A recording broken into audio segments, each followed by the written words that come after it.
শরীফ ওসমান হাদী হত্যার প্রধান সন্দেহভাজন ফয়সাল করিম মাসুদের একটি ভিডিও বার্তা সামাজিক মাধ্যমে ছড়িয়ে পড়েছে। ভিডিওটি যাচাই করে দেখা গেছে কৃত্রিম বুদ্ধিমত্তা দিয়ে তৈরি নয়।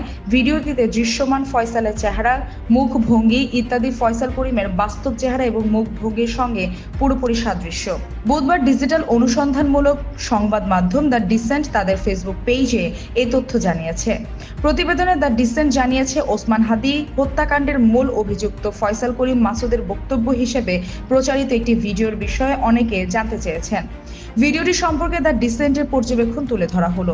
প্রথমত, ভিডিওটি এআই জেনারেটেড নয়, কারণ ভিডিওটিতে দৃশ্যমান ফয়সালের চেহারা, মুখভঙ্গি ইত্যাদি ফয়সাল করিমের বাস্তব চেহারা ও মুখভঙ্গির সঙ্গে পুরোপুরি সাদৃশ্য।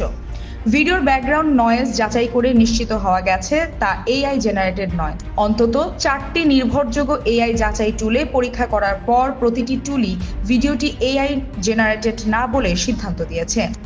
ভিডিওর একাধিক ফ্রেমে দেখা যায় ফয়সাল নির্দিষ্ট একটি মুখভঙ্গি করার সময় তার থুতনিতে থাকা দাড়ি অদৃশ্য হয়ে যাচ্ছে। দ্য ডিসেন্টের বিশ্লেষণ বলছে, এটি মূলত ভিডিও রেকর্ড করার সময় ফিল্টার অন করার প্রভাবে হয়েছে।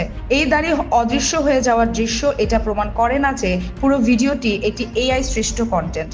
দ্বিতীয়ত, ভিডিওটিতে ফয়সাল দাবি করেছেন তিনি বর্তমানে দুবাইয়ে আছেন। আসলেই তিনি দুবাইয়ে আছেন কিনা তা শুধু এই ভিডিওর মাধ্যমে যাচাই করা সম্ভব নয়।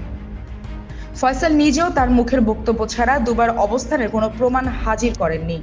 তৃতীয়ত, ফয়সাল ভিডিওতে একটি মিথ্যা তথ্য দিয়েছেন। সেটা হলো, তিনি বলেছেন হাদীকে হত্যার সময় ব্যবহৃত বাইকে তিনি ছিলেন না। তবে দ্য ডিসেন্ট আগে বিশ্লেষণ করে প্রমাণ করেছে যে হাদীকে হত্যার সময় ব্যবহৃত বাইকে ফয়সাল করিম এবং তার সহযোগী আলমগীর শেখ ছিলেন। বাইকের পেছনে বসে গুলি বর্ষণকারী ব্যক্তি ফয়সাল করিম এবং বাইক চালক আলমগীর শেখ। এসব তথ্য পরে আইনশৃঙ্খলা বাহিনী তাদের তদন্তের মাধ্যমে নিশ্চিত হয়েছে এবং তা দেশের শীর্ষ গণমাধ্যমগুলোতে প্রকাশিত হয়েছে।